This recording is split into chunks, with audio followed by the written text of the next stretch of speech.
Of all the kings and queens around the world, one would wonder how much a sultan from the sole country of Brunei would be in the news for. That's exactly what Sultan Hassanal Bolkiah of Brunei, counted among the richest sultans in the world, has been in the spotlight over the years. He was in fact the world's richest man until 1980.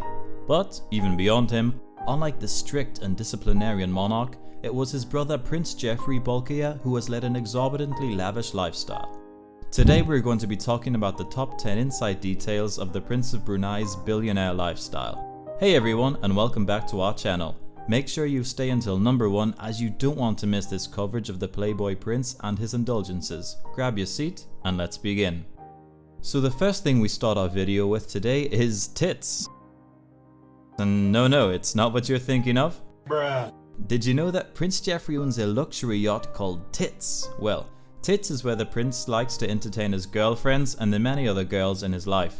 And the yacht, which also has 2 lifeboat tenders on it, are called Nipple 1 and Nipple 2. Talk about a true playboy lifestyle. And this is just the tip of the iceberg for the extravagance of the man who has probably gone through more cash than any other human being on earth. Jefri is famously rumoured to have been spending roughly around $50 million a month to maintain the heights of his lifestyle. And it was not just the prince, but the Sultan too, who sometimes shared in his brother's excesses.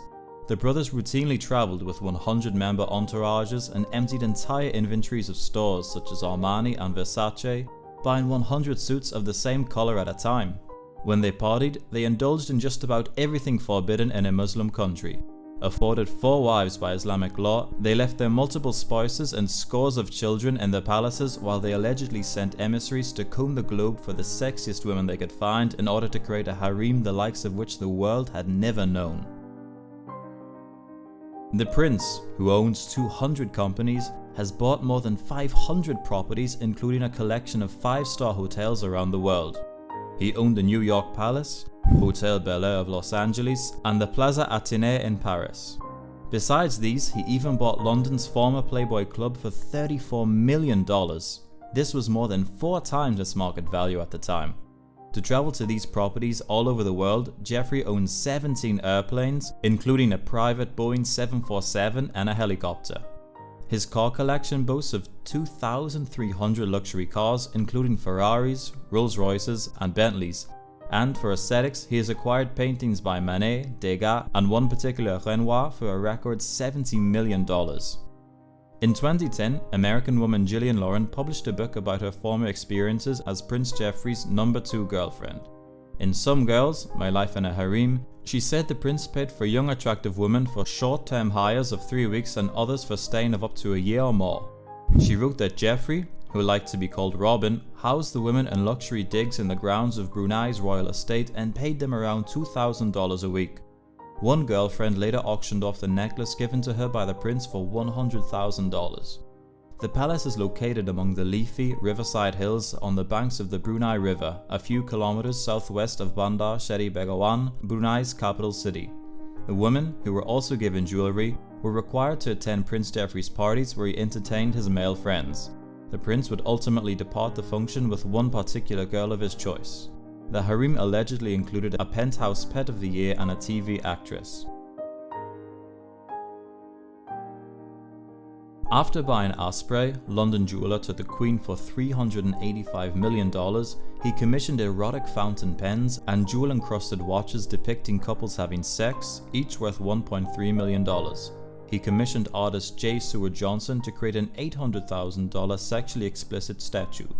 He paid $7 million for a rug woven of gold thread and embroidered with jewels. Of the other self-obsessions, the prince is an ardent polo enthusiast and has, along with his elder brother, imported plane loads of polo ponies and Argentinian players at handsome salaries to engage in their love for the game. They sometimes played with Prince Charles, but unlike him, Prince Jefri has a life-size statue erected in his honor outside his palace. This shows him with a polo mallet made of pure gold. Jefri is married to 3 wives, divorced from 2 others, and has 18 children, aged around 15 to 47. 4 others and has 18 children, aged around 15 to 47. For his sons to learn football, he once imported US gridiron stars Joe Montana and Herschel Walker, whom he paid at least $1 million each. and for a badminton coach, Jefri paid $1.5 million. But it was at his eldest daughter, Prince Hamida's wedding that Prince Jefri went totally overboard in 2004. He arranged for 2 different weddings, one for the family and one for all the celebrities, which apparently included Val Kilmer and Jerry Hall. Now aged 66, for his 50th birthday in 2004, Prince Jefri paid Michael Jackson $17 million to perform at a custom-built stadium for the occasion. When the Sultan flew in Whitney Houston for a performance, he is rumored to have given her a blank check and instructed her to fill it in for what she thought she was worth. More than $7 million it turned out. Among the other $17 billion in payments and presents to family, friends, VIPs and entourage, including $18 million to the father of one of the Bolkiah's wives, nearly $1.5 million to a badminton coach, and millions more to government officials, some of whom got Porsches, real estate and jewellery. The finance minister of his oil-rich country from 1986 to 1998, Jefri was also appointed the chairman of the Brunei Investment Agency by the Sultan in 1983. The BIA, which manages the country's vast oil revenues, invested much of the country's wealth, but after the Asian financial crisis in 1997 was audited by the Brunei government, resulting in allegations that Jefri had embezzled $14.8 billion. Jefri simultaneously ran his own conglomerate, the Amadeo Development Corporation, which built roads, bridges, office blocks, power stations and hotels at home and overseas.